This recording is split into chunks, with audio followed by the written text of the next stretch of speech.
बड़ा सुंदर प्रसंग है। अब जैसे हम अपने इष्ट की सेवा करते हैं तो पहले गुरु की सेवा करें या इष्ट की सेवा करें? बाबा बोले, सीताराम दास जी महाराज, पहले गुरु की पूजा करके फिर इष्ट की पूजा शुरू करें। जो पूजन सामग्री है उसमें से 2 पुष्प उठाए, पहले गुरुदेव को अर्पित किए और साष्टांग प्रणाम किया और फिर इष्ट पूजा की। चंदन आदि जो अन्य सामग्री है वो गुरुदेव को प्रसन्नता होगी जब श्यामा श्याम को अर्पित करोगे। लेकिन पहली पूजा गुरुदेव की, जब हम पूजा करने के लिए बैठे तो पहले 2 पुष्प गुरुदेव के चरणों में अर्पित करके साष्टांग प्रणाम, फिर उनसे अनुमति लेकर के श्री जी की सेवा प्रारंभ करें। यदि पहले गुरु को प्रणाम और वंदना और पुष्प अर्पित नहीं किए तो गुरु पूजाम बिना देवी इष्ट पूजाम करोति यः मंत्रस्य तस्य तेजांसी हरते भैरव स्वयं। भगवान शिव कह रहे हैं, हे देवी, यदि गुरु पूजा न करके सीधे इष्ट पूजा की जाए तो उसके मंत्र का कभी प्रकाश नहीं होगा। उसमें जो ऐसा पूजन करने वाला है तो गुरु मंत्र का प्रकाश नहीं होगा और जितनी पूजा करेगा उसका प्रभाव सब भैरव हरण कर लेगा।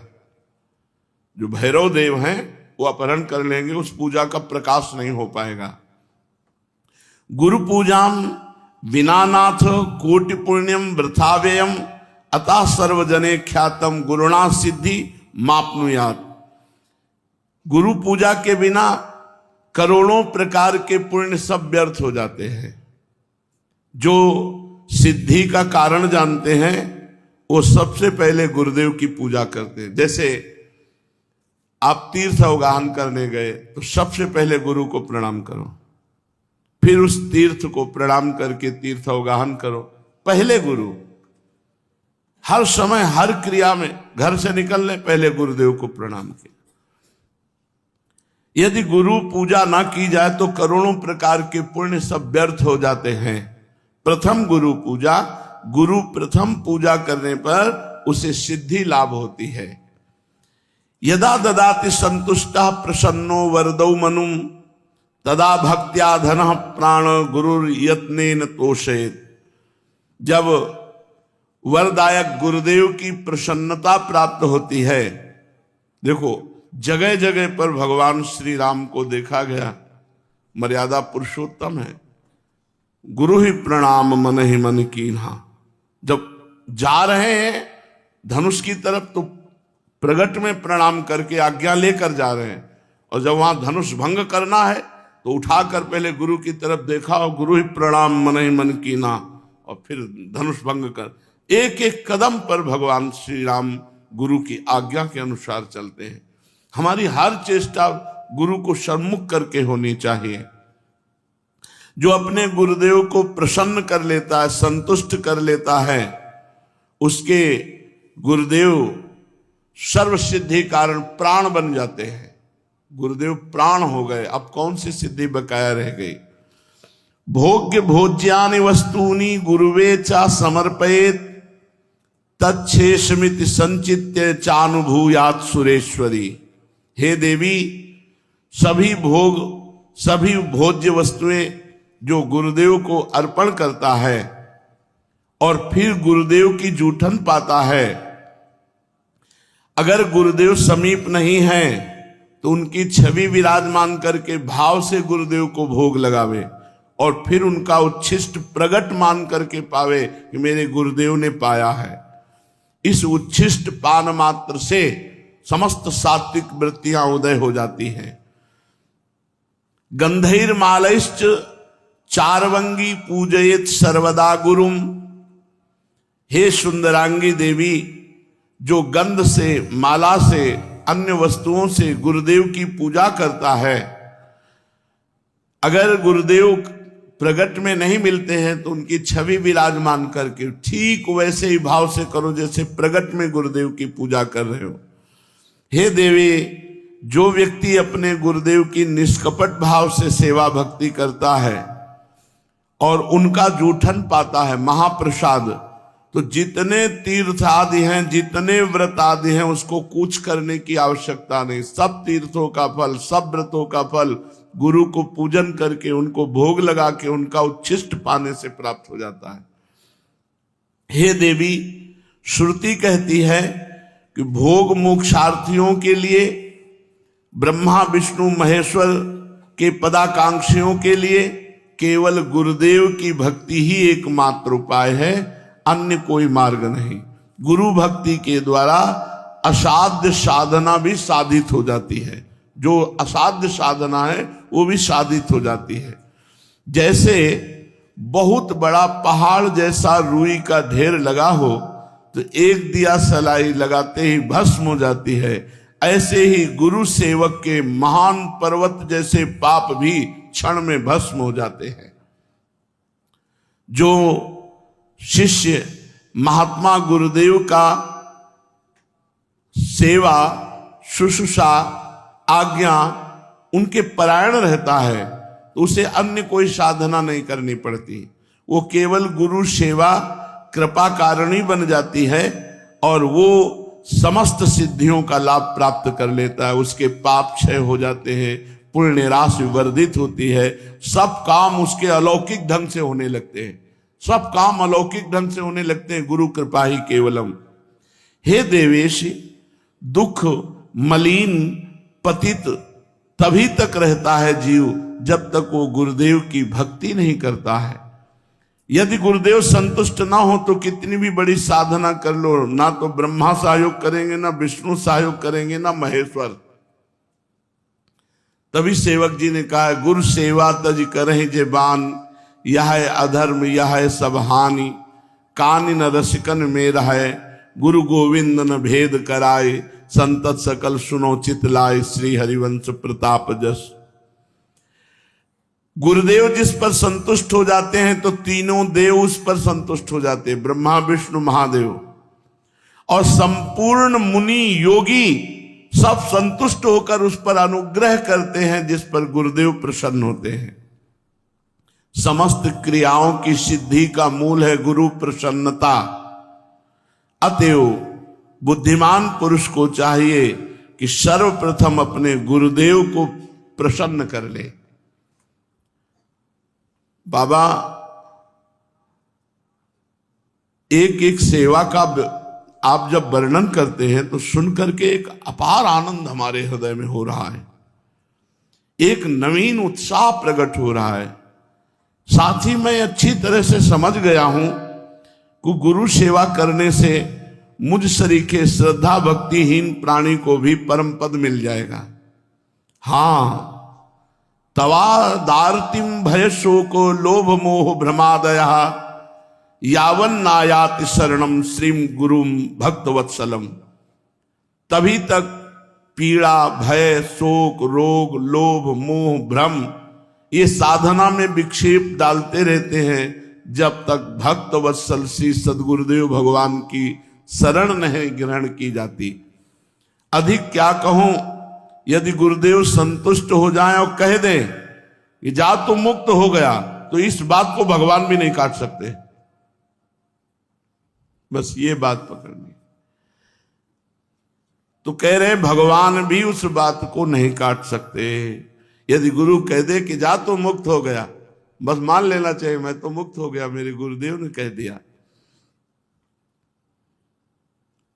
जैसे कभी कभी आनंद में उमगन में होते हैं और कह देते तू चिंता मत करना, जब हमने भार ले लिया तो तुम्हें क्या चिंता करना, बस निश्चिंत हो जाना चाहिए। कि जब गुरुदेव ने कह दिया कि हमने भार ले लिया तो जब उन्होंने ले लिया, पर जीव देहाभिमानी है, वो इसे विनोद समझ लेता है, इसे व्यर्थ बात को समझ लेता है कि भला ऐसे इनके कह देने से मुक्त हो जाएंगे क्या।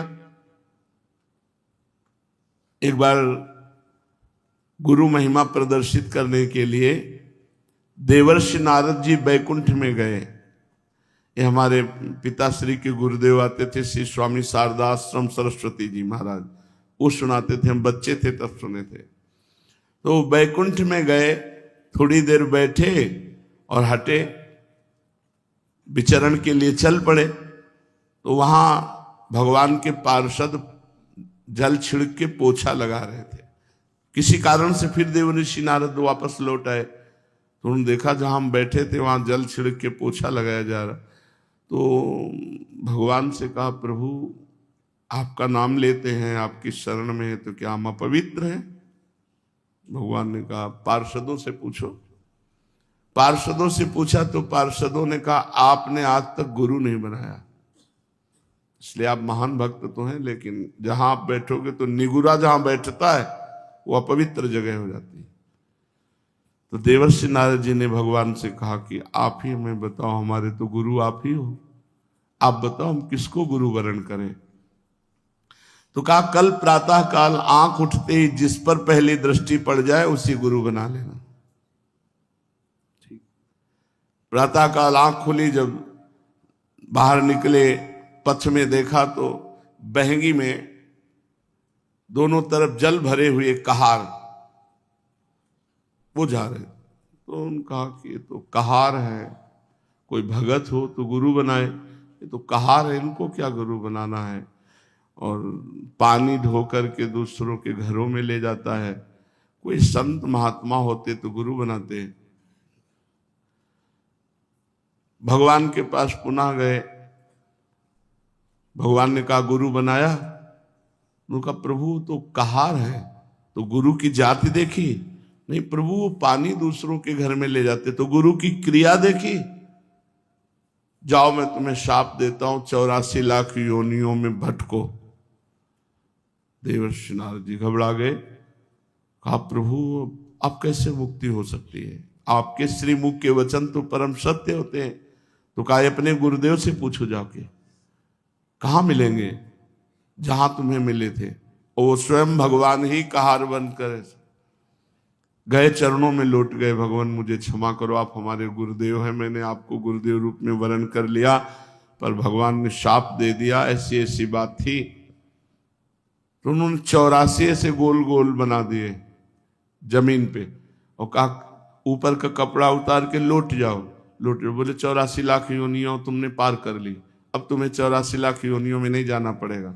नारद जी भगवान के पास गए, बोले, प्रभु गुरुदेव ने ऐसा बोले, फिर संशय गुरुदेव के वाक्य पर?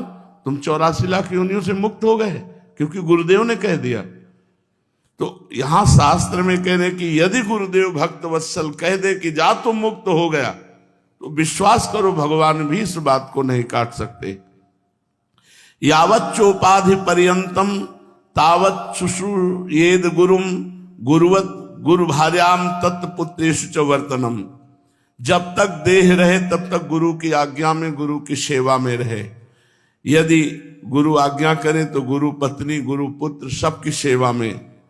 ऐसा पूर्व के भक्तजन करते रहे।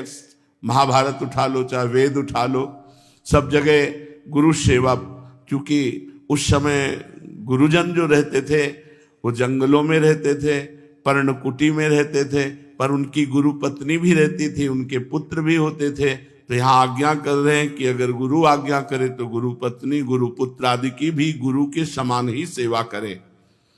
यश देवे पराभक्तिर यथा देवे तथा गुरो तस्सेते कथिता हरथा प्रकाशन्ते महात्मना।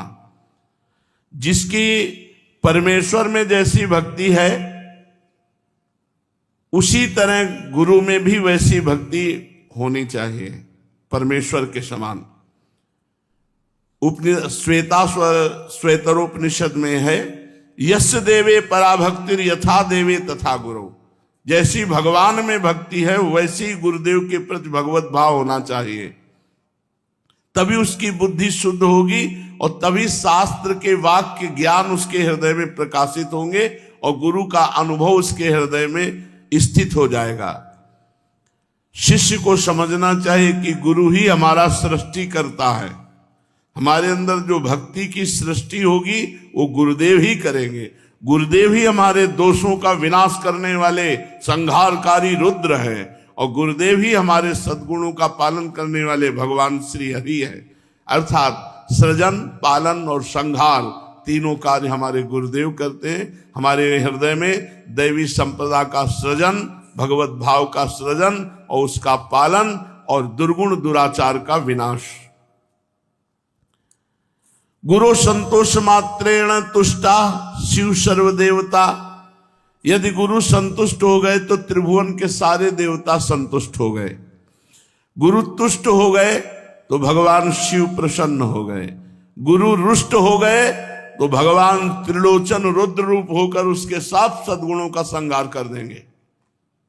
अगर गुरु रुष्ट है तो यह अधर्म यह सब हानि कानि नरस कन मेरा है। बड़ा भारी अधर्म हो गया, बड़ी भारी हानि हो गई। अब रसिकों की सभा में उसका कभी आदर नहीं हो सकता। गुरु तुष्टे शिवस्तुष्टो रुष्टे रुष्ट त्रिलोचना। अगर गुरु नाराज हो गए तो मानो त्रिलोचन रुद्र भगवान उसका सर्वनाश कर देंगे। गुरु पाद रजो यस्तु सुधि मूर्धनि धारयेत सा तीर्थ कोटि फलम 10 गुणम लभेत।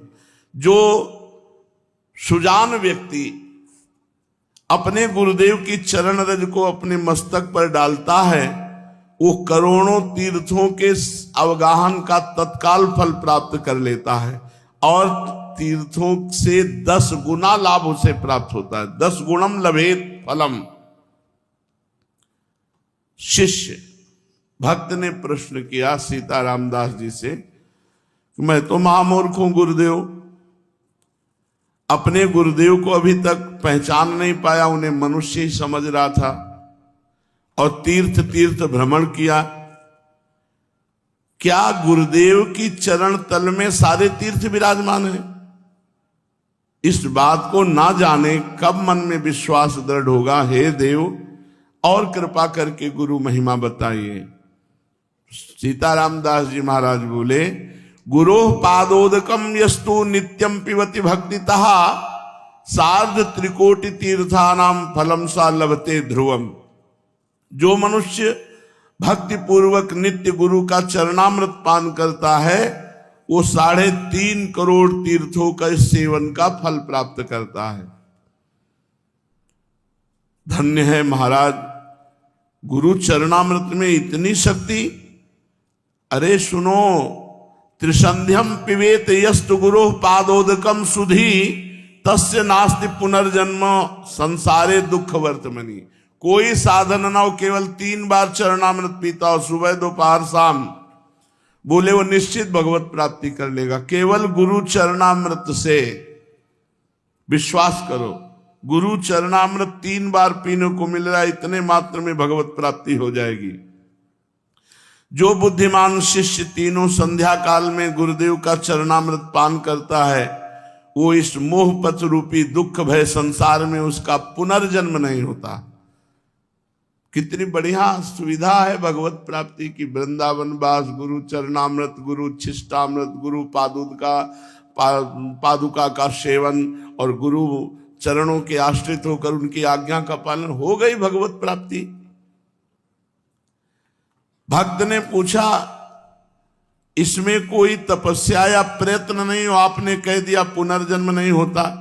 ऐसी बात तो हमने आज तक नहीं सुनी। कंचन को त्यागो, कामनी को त्यागो, ये त्यागो, वो त्यागो, ये बातें तो सुना है। केवल 3 बार चरणामृत रोज पीता रहे, भगवत प्राप्ति हो जाएगी, पुनर्जन्म नहीं होगा। वत्स, बाबा बोले, बेटा ये बहुत गुप्त बात है, बहुत श्रद्धा की बात है। ब्रह्मा विष्णुश्च रुद्रश्च सर्वाश्च पितृदेवताः तिष्ठन्ति श्री गुरु पाद पद्मार्चिते शुभे जले। जो गुरु को चरण प्रक्षालन के लिए जल अर्पित किया गया और गुरु के चरण धोए गए और फिर चरणामृत पिया गया तो सारे पितरों का उद्धार हो जाता है। सर्वाश्च पितृदेवताः, तर्पण से उनको जो तृप्ति नहीं होती, गुरु चरणामृत से सारे पितरों का उद्धार हो जाता है। और गुरु पाद पद्म का जो जल है, चरणामृत है, पीने से ब्रह्मा विष्णु रुद्र सब देवता उसके अधीन हो जाते हैं। गुरु पादोदकम यस्तु नित्यम पिबेत मानुषः धर्मार्थ काम मोक्षा निधियो जायते च सः। जो मनुष्य नित्य गुरु का चरणामृत पान करता है वह धर्म अर्थ काम मोक्ष का स्वामी हो जाता है, अर्थात चारों पुरुषार्थ उसको प्राप्त हो जाते हैं। अपिवा विगलत पाद प्रक्षालन जलम यदि पिवेद अमृत भावेन यह सा देवी पुरम ब्रजेत। गुरु के चरण से स्पर्श किया हुआ जो चरणामृत है उसका जो पान करता है वो साक्षात भगवत धाम वासी हो जाता है। गुरु पादोदकम यस्तु शीर्षा धारयेन नरः सा सर्वतीर्थजम पुण्यम लभते नाम संशया। जो व्यक्ति स्नान के समय गुरु चरणों का ध्यान करते हुए अपने मस्तक पर जल डाला तो सारे तीर्थों के स्नान का फल प्राप्त हो गया। विश्वास करो इन बातों पर। सर्व तीर्थावगाहा नाम फलम प्राप्नोति निश्चितम गुरु पादोदकम सम्यक संसारारणवतारणम। जो गुरु चरणामृत अपने सर पर धारण करता है उसे समस्त तीर्थों के अवगाहन का फल निश्चित ही प्राप्त होता है, क्योंकि गुरु का चरणामृत सम्यक रूप से संसार सागर से उद्धार करने वाला है। अज्ञान मूल हरणम जन्म कर्म निवारणम ज्ञान वैराग्य सिद्ध्यर्थम गुरु पादोदकम पिबेत। जो रोज गुरुदेव का चरणामृत पीता है उसके जन्म मरण का चक्र खत्म हो जाता है, ज्ञान वैराग्य उसका सिद्ध हो जाता है। गुरु पादोदकम पेयम गुरुर उच्छिष्ट भोजनम गुरु मूर्ति सदा ध्यानम गुरु स्तोत्रम सदा जपेत। जो गुरुदेव की चरण पादुका का पूजन करता है, गुरु चरणों की चरणामृत का पान करता है और गुरु की जूठन पाता है और गुरु के अधीन रहता है, त्रिभुवन में उसके लिए कुछ दुर्लभ नहीं है। गुरु महिमा तो आपने निहाल कर दिया सुनाकर। पादुका का महत्व, सेवा, पूजा और चरणोदक का पान सुन लिया। अब शिष्य के लिए और ज्ञातव्य क्या है? बाबा बोले, बेटा वत्स गुरोरन्नम महादेवी यस्तु भक्षणम आचरेत कोटि जन्मार्जितम पापो तत्क्षणादेव नश्यति। न स्नानम पाद शोचव्य न चवाचमनम चरेत प्राप्ति मात्रेण भोक्तव्यम नेवस्थानम विचारेत। महादेवी, जब मनुष्य को भगवान की कृपा का विशेष प्रभाव होता है तब गुरु की जूठन मिलती है। ऐसे नहीं मिल जाता कि बहुत तड़पना पड़ता है, बहुत व्याकुलता अंदर भगवान जब देखते हैं तब व्यवस्था बना देते हैं गुरु उच्छिष्ट की। गुरु चरणरज, गुरु चरणामृत, गुरु पादुका, गुरु उच्छिष्टामृत, ये सब गुरुदेव की कृपा से प्राप्त है। जो गुरुदेव को भोग लगता है उस अन्न का जो कण है वो जब मुख में जाता है तो तत्काल सारे पाप नष्ट हो जाते हैं। स्नान, पाद प्रक्षालन, आचमन, गुरुदेव का जो भी है, आचमन किया हुआ जूठा जल है, स्नान किया हुआ सर्वांग जल है। कितनी महिमा पूर्व के संत जानते हैं इन बातों को। और जब प्रसाद मिले तो प्राप्ति मात्रेण भोक्तव्यम नैव स्थानम विचारे। मैं नहाए नहीं हूं, मैं कुल्ला नहीं किए हूं, ये कुछ नहीं। जिस समय उच्छिष्ट मिले तुरंत उसी अवस्था में उसको मुख में धारण करो। प्राप्ति मात्रेण भोक्तव्यम नैव स्थानम विचारे। विचार करने की गुंजाइश की, अच्छा रख दो फिर पा लेंगे, पहले थोड़ा ही किनका चाहे पाओ, तुरंत पाओ जब गुरु उच्छिष्ट मिले, भगवत उच्छिष्ट मिले। ना ब्राह्मण्यम ना कौलिन्यम ना जाति नाम विचारणम ना ज्ञाति सुत बंधु नाम सत्यानाम तत्र चिंतयन। एक स्थानम स्थितम अन्नम तत्तीर्थश्च मंडलीकृतम भोक्तव्यम मोक्षदम शूद्र स्पृष्टम न चिंतयेत। ये बहुत बड़ा अपराध है यदि गुरु की जाति पर दृष्टि रखी जाए कि गुरुदेव किस जाति के हैं। बहुत बड़ा अपराध हो जाएगा। प्रायः जो ज्यादा अपने में देहाभिमानी जन जो जाति अभिमान करते हैं उनसे ये अपराध बन जाता है। ये चीजें बहुत सावधानी की है कि कभी किसी संत के उच्छिष्ट पाने के समय ये बात मत पूछो कि ये किस जाति के हैं, किस कुल के हैं। अब वो हरि स्वरूप हैं, उनका जूठन पाना हमारे लिए सौभाग्य होगा। ये नहीं सोचना कि जाति पक्ष कुल पक्ष ऐसा।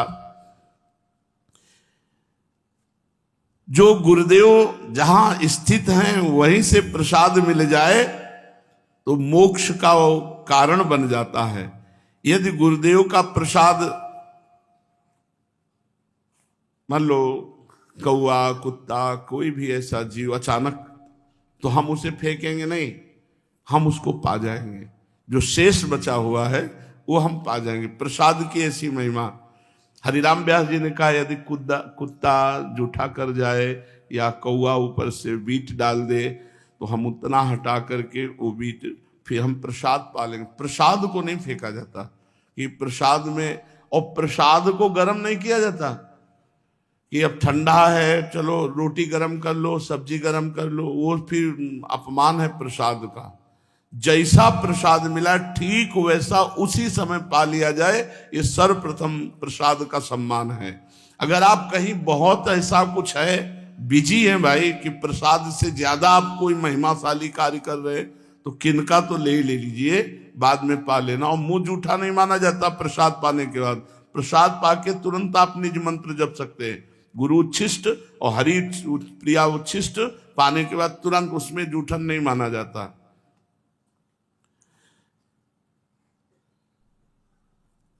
क्या गुरुदेव का जूठन अगर कोई अशुद्ध पुरुष छू ले? तो उन्होंने कहा कि उच्च अधिकारी का यही स्वरूप है कि स्पर्श का विचार ना करते हुए तत्काल प्रसाद को पा लिया जाए। ये गुप्त बातें हैं शास्त्रों की, जो सुनने के बाद हमारे अंदर श्रद्धा परिपक्व हो जाती है। अनाधिकारी वही है जो गुरु के प्रसाद पर दृष्टि दूसरी कर ले। अरे ऐसा अधिकारी वही है जैसा, मतलब गुरु अधिकार की तो बात सबको पचेगी भी नहीं। जो एक बार बाल कृष्ण दास जी के पावन चरित्र में जो उस समय के श्रोता हैं, उस मतलब पचेगी ही नहीं, किसी को नहीं पचेगी। छी, ऐसे होगा नहीं होगा। मतलब महाराज जी की अशुद्ध बेशुद्ध अवस्था, और उस समय वो लघु शंका, तो उसका प्रसाद सबने, मतलब पचेगी ही नहीं किसी की कि ऐसा कैसे हो सकता है।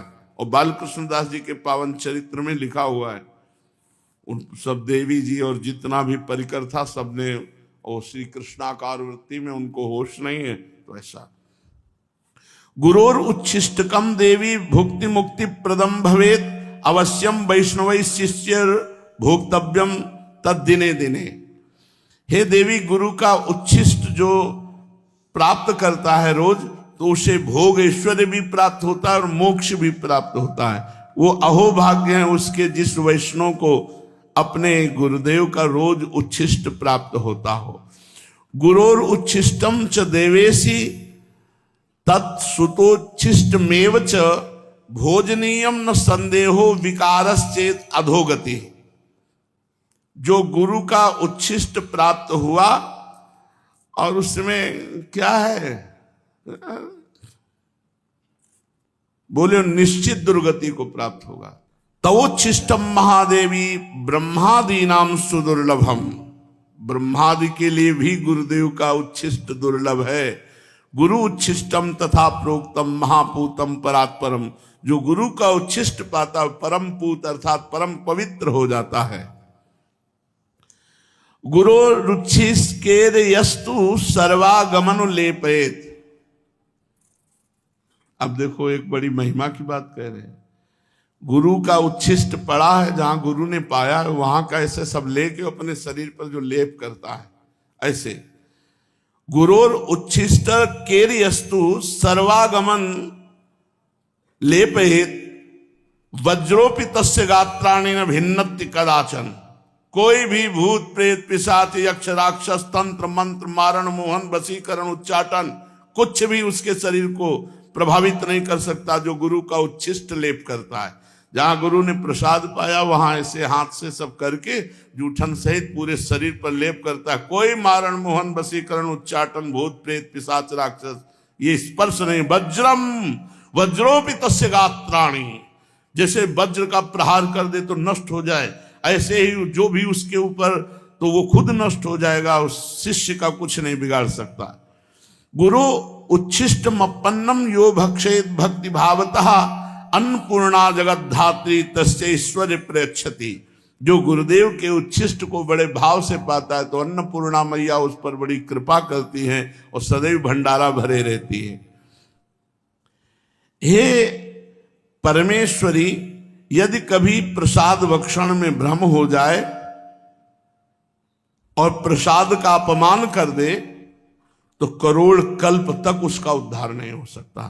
कदाचित परमेशान यदि तत्र भ्रमो भवेत न तस्य निष्कृति दृष्टा कल्प कोटि सतैरपि न भक्षयेदि यस्तु मोहात् गुरोरुच्छिष्टकम प्रिय तस्य क्रुद्धात् भवेत त्वं विपित्तश्च पदे पदे। जो गुरु की अवहेलना करके उनके उच्छिष्ट का अनादर कर देता, कदम कदम पर विपत्तियां उसको घेर लेती हैं, उसको नष्ट कर देती है। गुरु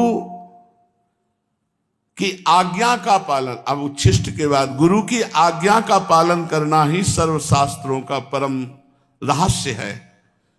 गुरु आज्ञा का कभी उल्लंघन न करे और न उनकी बात का कभी खंडन करके अपनी बुद्धि लगाकर उत्तर दे। दास की तरह दिन रात उनकी आज्ञा का पालन करे। न शृणुयाद गुरो वाक्यम शृणुयाद्वा परांगमुखा अहितम वा हितम वापी रौरवम नरकम ब्रजेत। जो गुरु की आज्ञा का उल्लंघन करके अपनी मनमानी आचरण करता है उसको रौरव नरक की प्राप्ति होती है। आज्ञा भंगम गुरुर्देवी या करोति सा मूढ़धि प्रयाति नरकम घोरम सूकरत्व मापनुयात। जो गुरु आज्ञा का उल्लंघन करता है वो सूकर कुकर योनि को प्राप्त होता है। वृथा धर्म वृथा आश्चर्यम वृथा दीक्षा वृथा तपहा।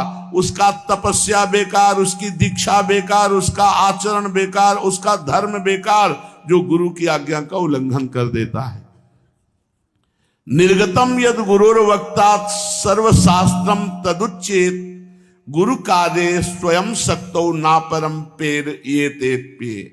गुरु के मुख कमल से जो शब्द निकला वही हमारे लिए शास्त्र है। गुरु का जो आदेश हुआ वही कार्य हमारे लिए धर्म है। गुरु की प्रेरणा ही हमारे लिए सब कुछ है, हम कुछ उसमें विचार नहीं करते। यदि गुरुदेव अन्यायपूर्ण आज्ञा करें तो बाबा शिष्य को बिना विचार किए उसका पालन कर लेना चाहिए। अपि तत्रम विरुद्धम वा गुरुणा कथ्यते यदि तत्समंतम भवेद वेद महारुद्र वचो यथा। ये शास्त्र सम्मत बात कह रहे, कोई मनगढ़ंत बात बाबा नहीं कह रहे, इसीलिए श्लोक भी लिखा हुआ है। अगर गुरु की आज्ञा का निर्विकार भाव से पालन कर रहा है शिष्य, गुरु जी ने क्या बोल दिया, विकार नहीं आना चाहिए, वो ऐसे ही सहर्ष, तो वो गुरु कृपा का लाभ उसको प्राप्त होगा जो किसी साधना से नहीं प्राप्त होता। समर्थ गुरु रामदास जी महाराज के बहुत से शिष्य थे। शिष्य जहां बहुत होते तो ईर्ष्या भी हो जाती है कि गुरुदेव उनको ज्यादा प्यार करते हैं, हमको नहीं प्यार करते। धीरे धीरे सब शिष्यों में कोई एक होता है जो पूर्ण प्राण समर्पित होता है, एक होता है, कोई बिरला ही होता है जो ऐसे, उन बिरलों में से हजारों थोड़ी होते हैं। तो ईर्ष्या बढ़नी शुरू हो गई जो उनकी शरीर सेवा में रहते थे कि क्या हम शिष्य नहीं, हमको कभी सेवा का आदेश नहीं होता, ऐसा वैसा, बड़ा प्यार करते हैं। तो समर्थ गुरु रामदास जी ने एक दिन लीला करी, टांग पे फोड़े का नाटक किया और भारी पट्टी बंधवा के कराहने लगे, बहुत दर्द है।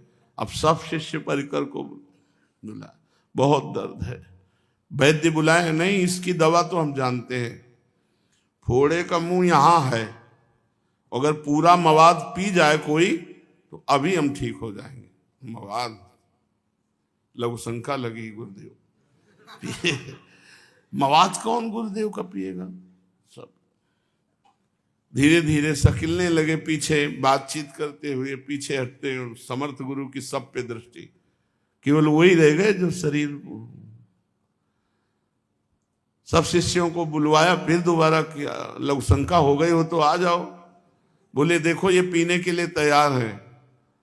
तो बोले पट्टी उठाई, बोले ये है मुंह फोड़े का, कहा गुरुदेव, और जे भी पिया तो बस पीते चले गए, इतना मीठा पीते चले गए पूरा। और जब पी चुके तो पूरी पट्टी हटाई और देखा तो गुठली और छिलका रस सब पी गए थे। आम था लंगड़ा आम